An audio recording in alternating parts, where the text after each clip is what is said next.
Like most people who were kids during the 2000s, I used to watch the hell out of SpongeBob. Even when I wasn't watching his show, I was reading his books or building Lego SpongeBob sets.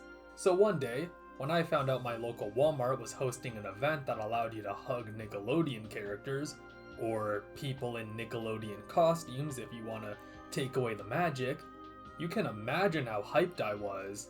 Also, a quick side rant, but I really miss 2000s Walmart.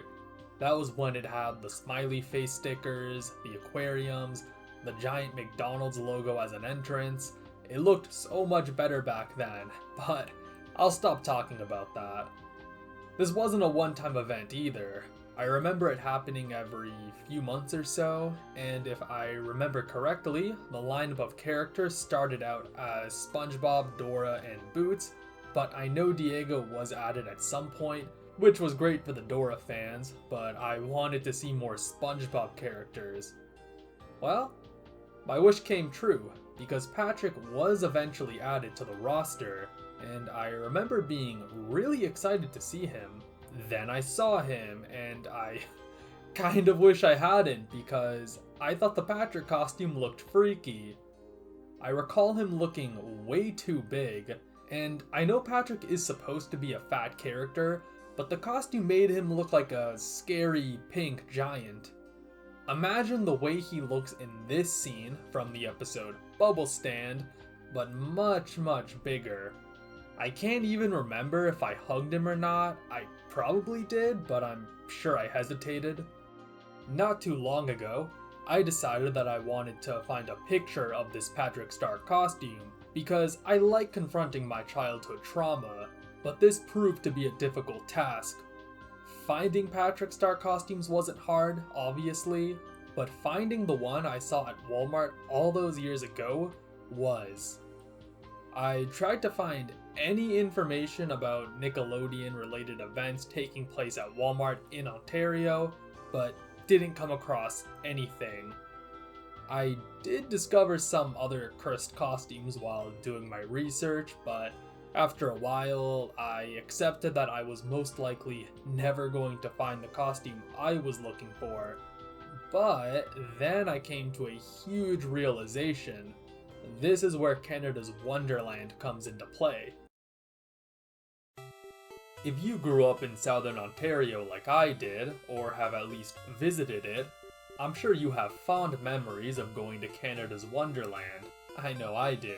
And I still have a video of my first time riding the Vortex back in 2008. But why am I talking about this?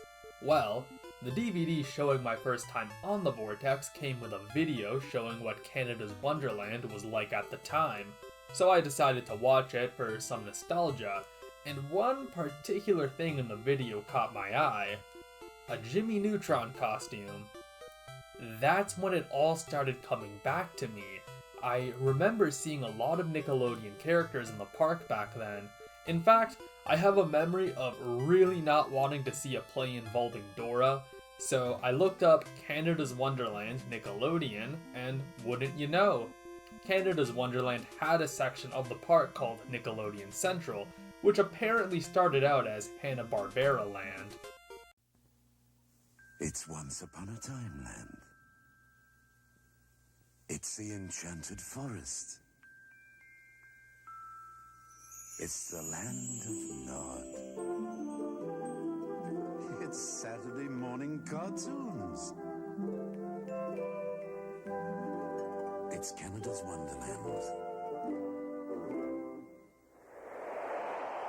The dream is waiting for you. Ugh. I would not want to walk away with that Fred Flintstone, and Scooby isn't looking too good either. These days, that section of the park is ran by Snoopy, which I'm cool with.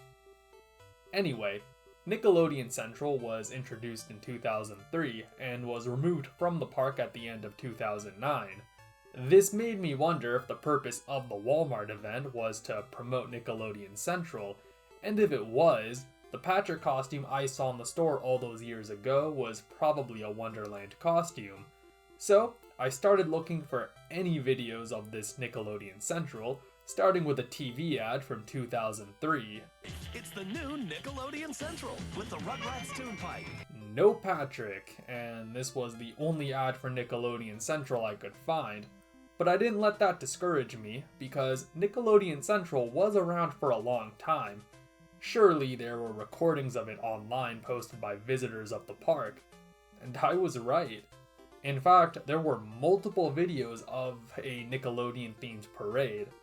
I watched through one video of the parade and was amazed by the amount of characters present. I knew costumes had been made for characters like SpongeBob, Dora, and Jimmy Neutron, but not Danny Phantom or Little Bill. I'm guessing some of these characters would only ever appear during the parades. After some minutes of watching, I found it. The Patrick costume. And I was underwhelmed. I know that this is the costume I saw in the Walmart all those years ago, but it didn't look as scary as I remembered it being, and I started to wonder how I could have been scared of this thing. I was disappointed, but I decided to look up more videos of this Nickelodeon parade because I found it charming and saw the Patrick costume again. But my reaction to it was different. I started to remember why I found it scary. You'll notice that in the previous video, Patrick is a little far away from the camera, but in this video, he's more up close, and the camera is at a lower angle. Looking at footage of him from this angle put me back in the shoes of my 6-year-old self, looking up at this giant pink blob. I also found his face scary. That's a creepy smile. This was an interesting journey, and it really made me think. Whenever someone talks about a costume, a toy, or an episode of a show that used to scare them, we sometimes don't understand how they could have found said thing scary. But you have to try to put yourself in the shoes of the age that person was when they engaged with said thing. If I had been a teen or an adult when I first saw that Patrick costume, I wouldn't have found it scary. But when I remember how big it looked to me back then, I don't blame myself for being afraid of it. That's about it for this video. I hope you all enjoyed it. I had a lot of fun making it, and now I really want to go to Canada's Wonderland. It won't be the same without the Nickelodeon characters, but I think I can still have a good time, so peace.